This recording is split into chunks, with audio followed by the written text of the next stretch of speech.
Hello friends, जय जगन्नाथ। मु शुभश्री आपण मानक स्वागत करुछि मोर कुकिंग चैनल शुभश्री किचन को। चलंतु देरी न करी आरंभ करिवा आज रेसिपी। कलरा आलू भजा। कलरा आलू को गोल गोल काटी मु धोई रखिछि। एथिपाई किछि मसला प्रस्तुत करिवा। मसला रे सोरिष, जीरा, रसुण, सुखिला लंका और किछि टमेटो को नेइछि। एहाकू एकाठी मिसाई चिकन करी बाटी नेबा। कड़ाई रे तेल को गरम करिबा। सेथिरे पंच फुटन को फुटाइबा।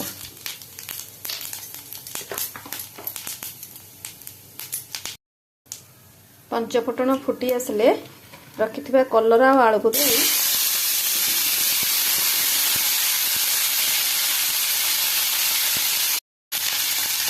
एपट सेपट करनेबा।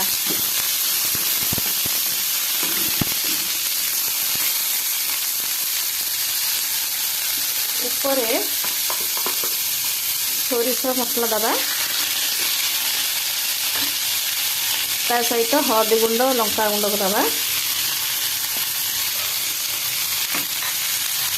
आवश्यक अनुसार लुण दे भल भाव में मिसाइबा।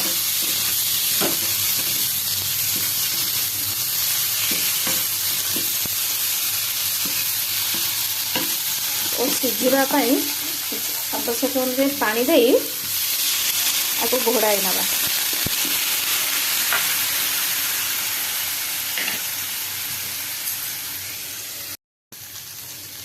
आलू कलरा सिझी आसलानी। एबे ताकू चारिपट को खेलाई जारिबा पई किछ समय छाड़ी देबा। एमती गोटी गोटी करके चारिपट को खेलाई देबा।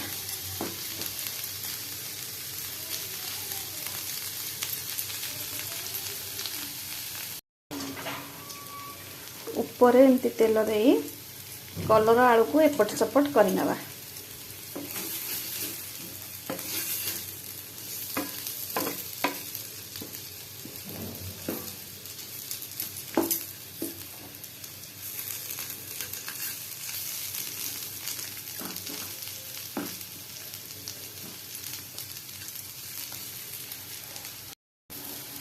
एबे रेडी हो जाइए कलरा आलू भजा।